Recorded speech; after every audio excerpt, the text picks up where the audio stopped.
बांगडीवर बांगडी, बांगडीवर बांगडी असं त्याचं स्ट्रक्चर असं एकाला एक ते जॉईंट करतात। हा फर्नेस असतो, साचा असतो, त्या साच्याच्या आतमध्ये पूर्णपणे ही तोफ काय केली जाते, त्याचं जे कास्ट आयर्नचं जे हे आहे लिक्विड आहे ते ह्याच्यात ओतून त्याच्यातून ही तोफ बनवली जाते। ही तोफ पोर्तुगीजांनी इथे गोव्यामध्ये बनवलेली आहे। ठीक आहे, आता ह्या तोफेवरती इथे आपल्याला आकडा दिलेला आहे। काय आकडा आहे हा? डेट आहे तर हे तुम्हाला वेगवेगळे आकडे दिसतील। तिकडे तुम्ही जर त्या बाजूला गेला, थोडंसं बाजूला बघू द्या सगळ्यांना। हा जो आकडा आहे ना, हा आकडा काय सांगतो तुम्हाला सांगतो बघा, 31 आहे। तर 31ला तुम्ही पाऊंड मध्ये जेव्हा कन्व्हर्जन करता तेव्हा त्याला एक तर 100 किंवा 120 ने त्याला गुणायचं असतं वजन। ठीक आहे, 120 ने गुणा। आहे कोणाकडे कॅल्क्युलेटर? काय बघा जरा,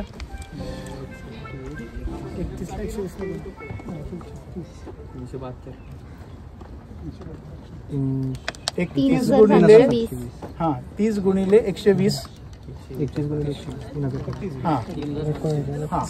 आता याच्यामध्ये अजून एक असं आहे की हे पूर्ण वजन नाहीये, तर याला ही जी फर्स्ट अमाऊंट असते, फर्स्ट ही जी फिगर असते ह्याला हाफ करतात।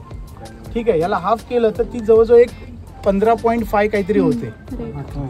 ठीक आहे, हा त्याच्यानंतर त्याच्यामध्ये आपण 3 म्हणजे मल्टिप्लाय बाय 3 टाइम्स त्याच्यामध्ये पुन्हा पॉइंट तुम्ही ऍड करायचे, म्हणजे मल्टिप्लाय बाय 3 हा 5500 आणि लास्टचा जो अमाऊंट आहे ना ती डायरेक्टली ऍड करायची। शेवटची अमाऊंट जी आहे ती डायरेक्टली ऍड करायची, ऍड करायची 595। तर हे अंदाजे ह्याचं वजन झालं 5.5 टनाच्या आसपासची, 5 टन, 5.5 टन, 6 टन, 10 टन असे ही वजनाच्या ह्या तोफा असतात। तर हे खूप छान असतं। पोर्तुगीजांची सिस्टीम वेगळी होती, इंग्रजांची सिस्टीम वेगळी होती, परंतु ते त्यांचा मेक द्यायचे, त्याच्यावरून कळायचं। आता ह्याच सेम अशाच पद्धतीने तुम्हाला बाजूला दिसतं। पहिला जो फिगर असते त्याचा हाफ करून 120 मल्टिप्लाय करायचं, प्लस दुसऱ्यामध्ये 3 मध्ये त्याला 3 टाइम त्याला परत मल्टिप्लाय करून ऍड करायचं आणि लास्टचा नंबर डायरेक्ट ऍड करायचा। 3 डिजिटमध्ये 3 पार्टमध्ये त्याचं वेट दिलेलं असतं।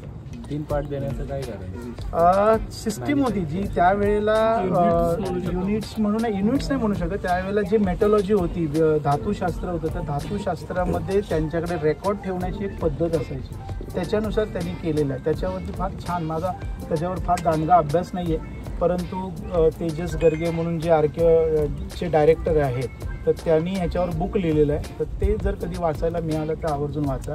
अजून एक आपल्याला बघायला मिळते, इथे एक बघा तुम्हाला होल दिसतो, बरोबर आहे, हे 2 पार्ट आहेत, ह्याला नंतर चाकं असतात किंवा होल्ड असतात, त्याच्यावरती ते बसवून, त्या गाड्यावर बसवून ती पुढे मागे केली जाते।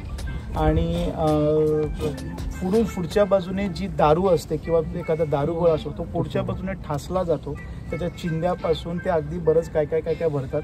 आणि ही जी असते इथे तुम्हाला वात देण्यासाठी जागा ठेवलेली असायची। ठीक आहे, तर ती बत्ती दिली जायची आणि अशा पद्धतीने ती तोफ उडवली जायची। तोफ उडवण्यामध्ये सगळ्यात महत्त्वाची कलाकारी ही असायची की तोफ उडवून ती पुन्हा तेवढ्याच, त्याला जे बोलतो ना न्यूटन्स थर्ड लॉ की त्याचा एक पुन्हा एक मागे असा खूप जबरदस्त होता त्याचा पॉवर, आणि त्याच्यापासून किती दूरपर्यंत गोळा फेकला जाईल याचं सुद्धा एक प्रॉपर त्यांचं कॅल्क्युलेशन असायचं। अशा पद्धतीची तोफ आहे।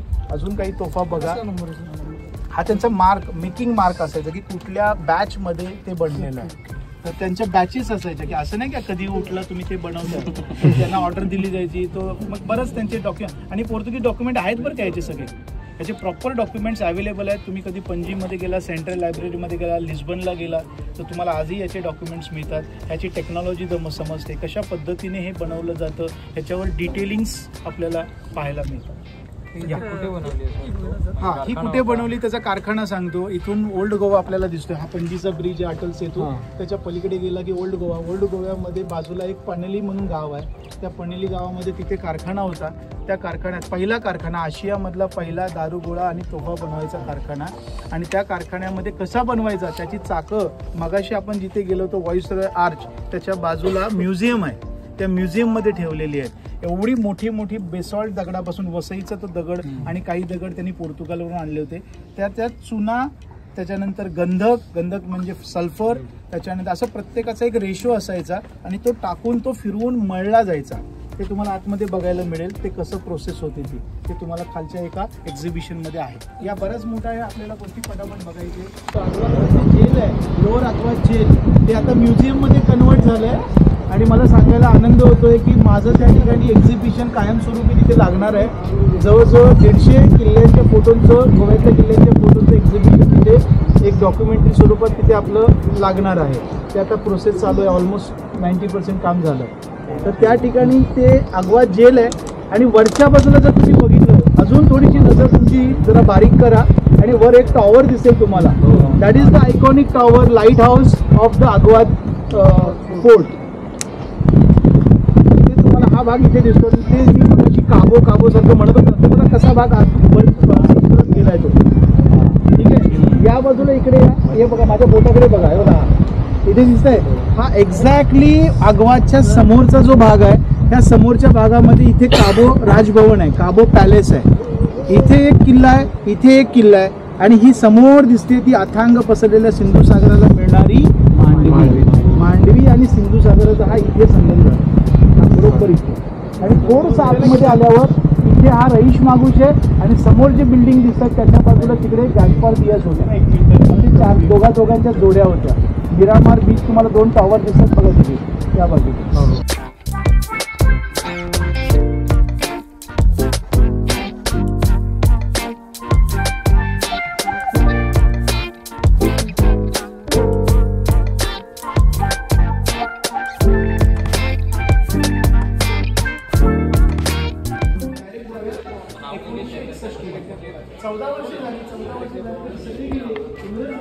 फ्रेंच निघून गेले, बाकीचे सगळे होते ते निघून गेले. कोण शिल्लक राहिलं?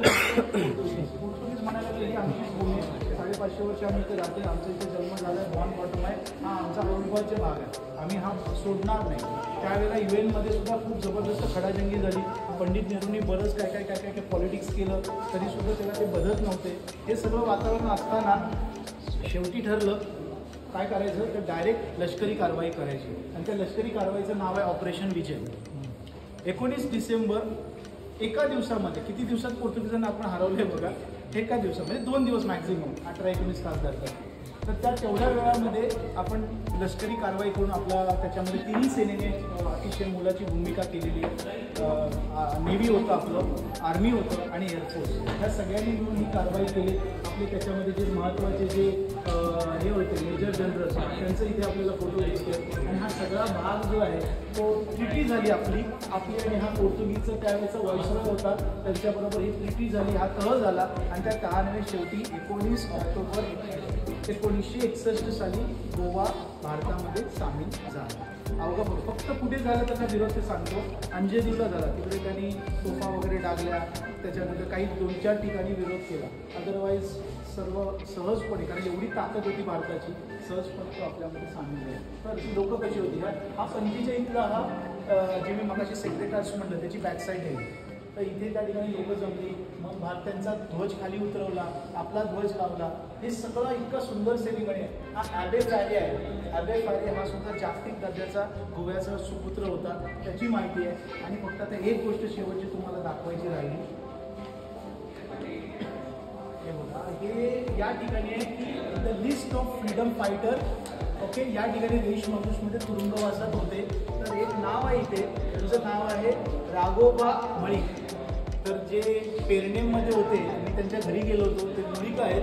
आणि इथे ते या ठिकाणी स्वातंत्र्य सैनिक म्हणून त्यांनी बरीच वर्ष याच्यात काढली. तर मला त्याचं फार बरं वाटलं की बाबा एक कोणीतरी मळीक होता की त्याने इथे गोव्याच्या स्वातंत्र्यासाठी आपलं फार मोठं योगदान दिलेलं आहे. तर त्यांचं नाव होतं राघोबा मळीक म्हणून.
इथून खालून आलो होतो आणि आपली एंट्री होती ती तुम्हाला म्हणालो ते वर बघा बघा. आता सांगतोय खाली बघा.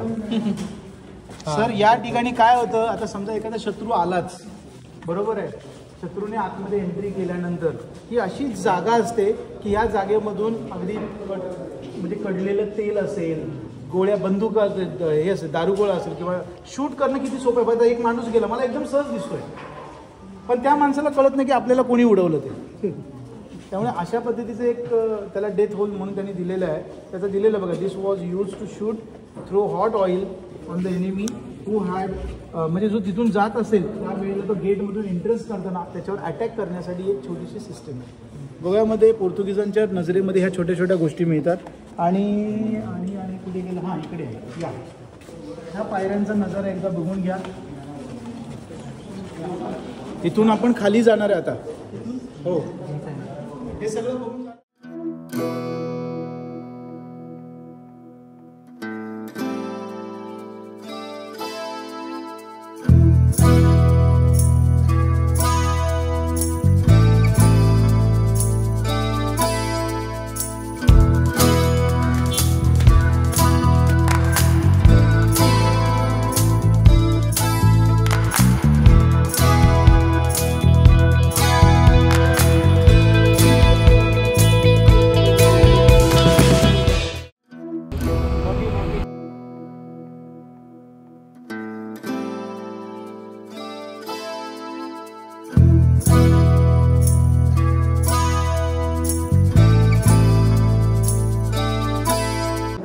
फोटो निकाल देना. द्या की.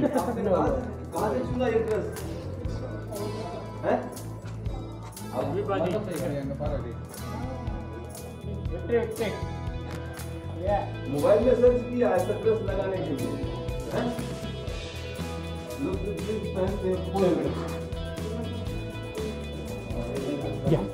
Thank you.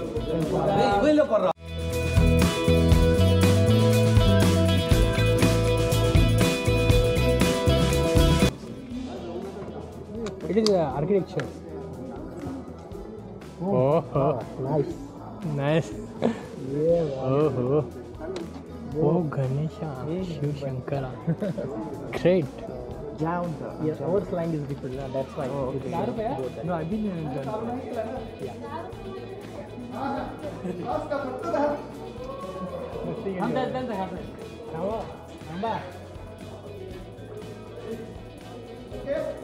Mother.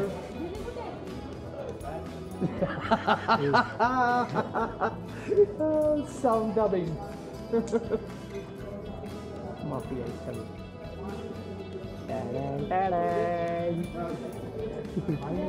Add the realistic.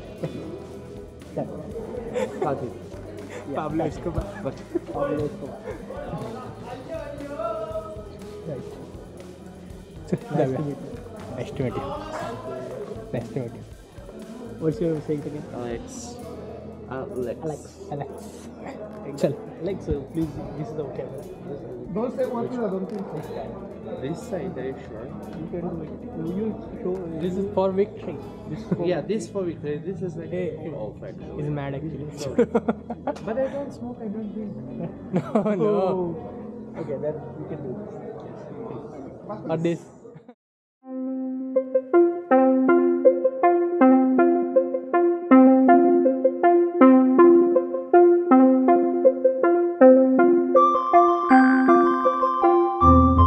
आपल्याकडे वेगवेगळे शब्द आहेत.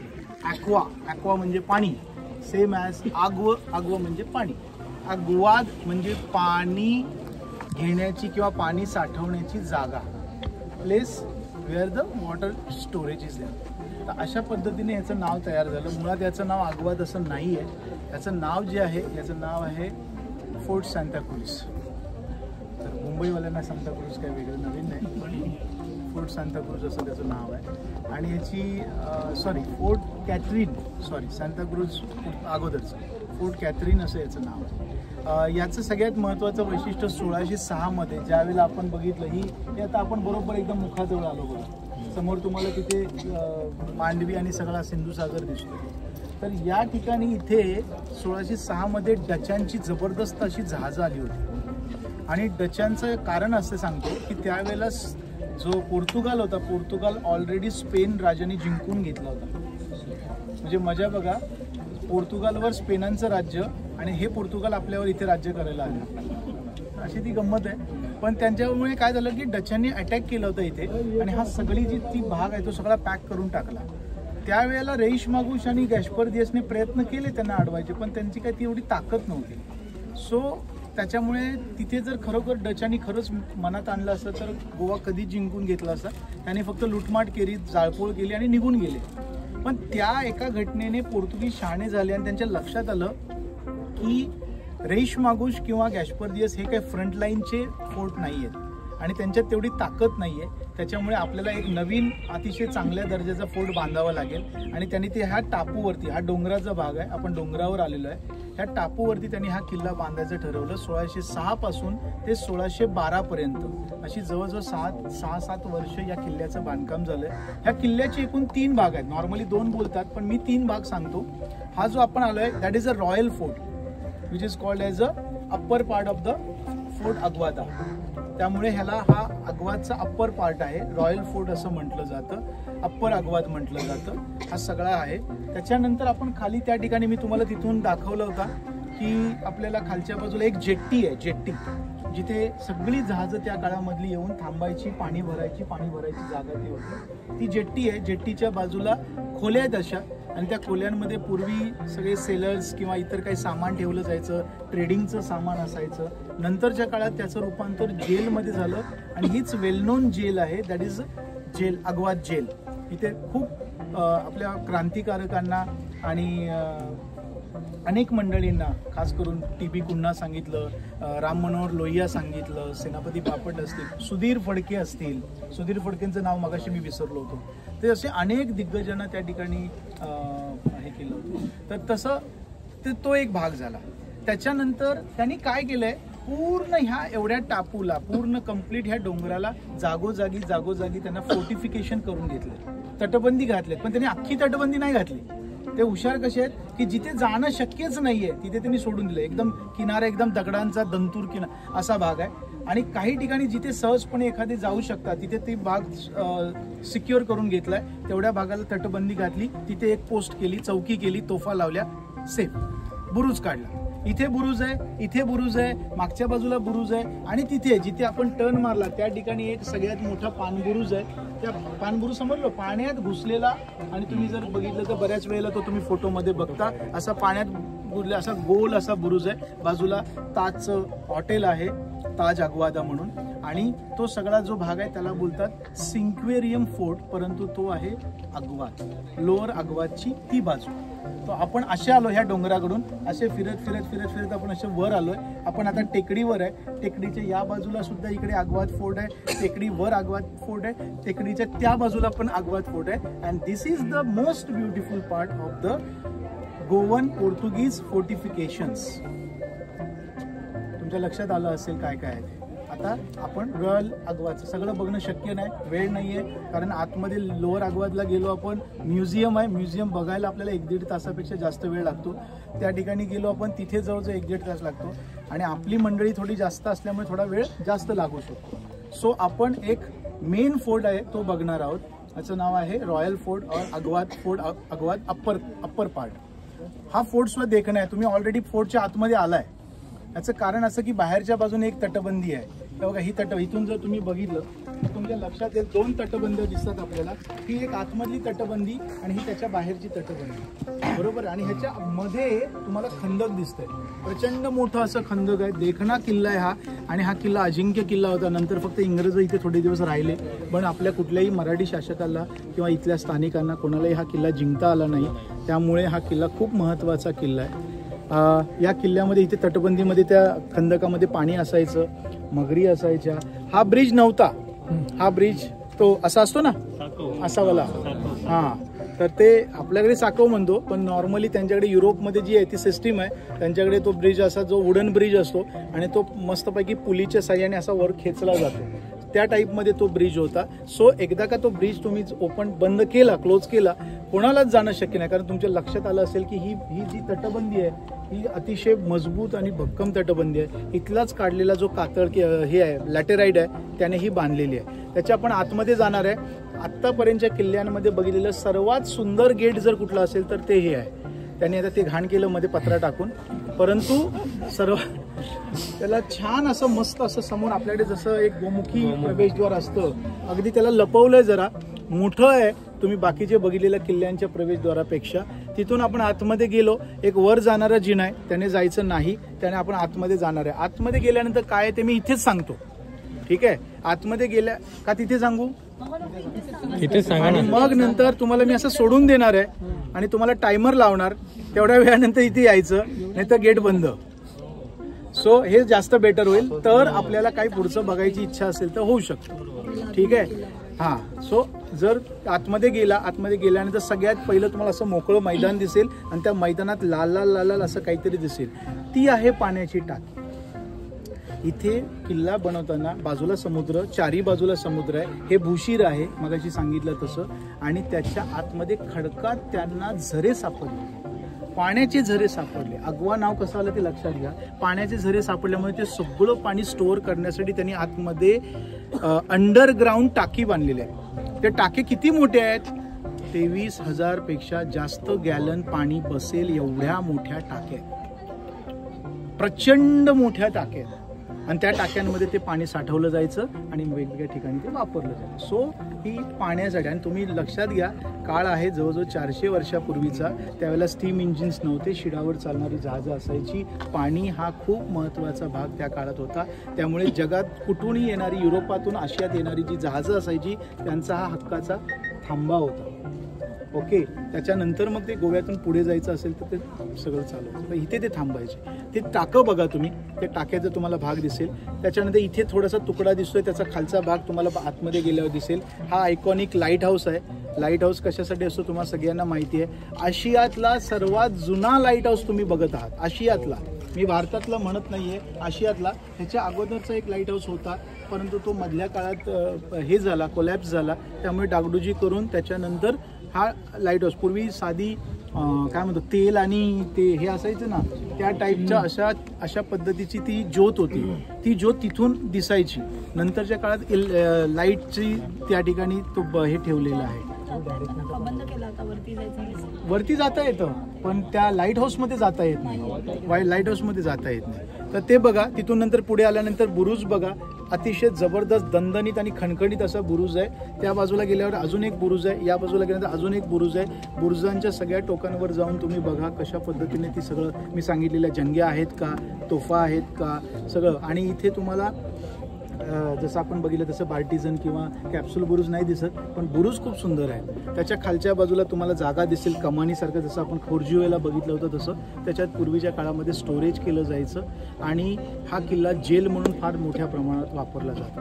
अगवाचं वैशिष्ट्य असं आहे की त्याची जी जागा आहे ती जागा सर्वात मुळात महत्त्वाची. सो असा हा अगवात.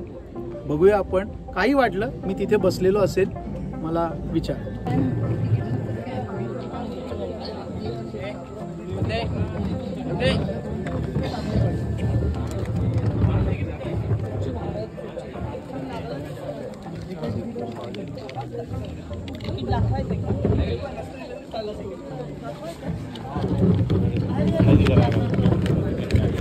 तरी घेऊन आपलं कसं आहे.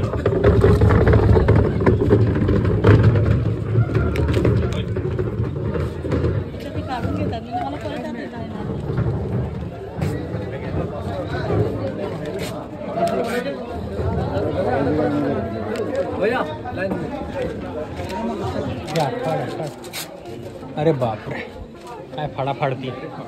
मग कागदाची इज्जतच नाही.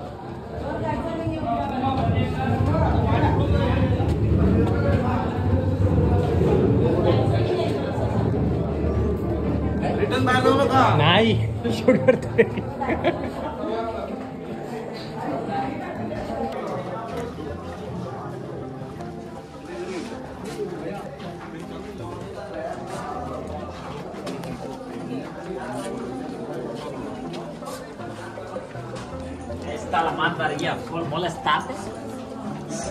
काय कळलंच नाही पण मला.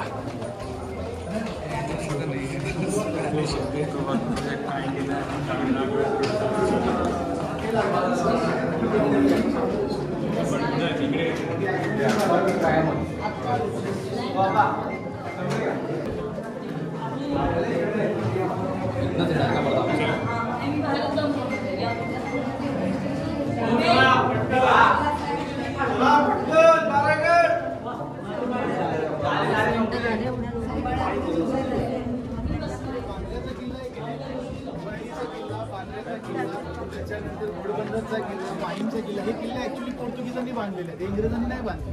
पण त्याच्यानंतर त्याच्यावर काही संस्कार झाले, परंतु मेन किल्ला जो बांद्र्याचा किल्ला जो आहे तो पोर्तुगीजांनी बांधला आणि तिथे सुद्धा पाण्यासाठी थांबलं जात होतं, तिथेही पाणी होतं. त्याचं पण नाव आहे आग्वाद.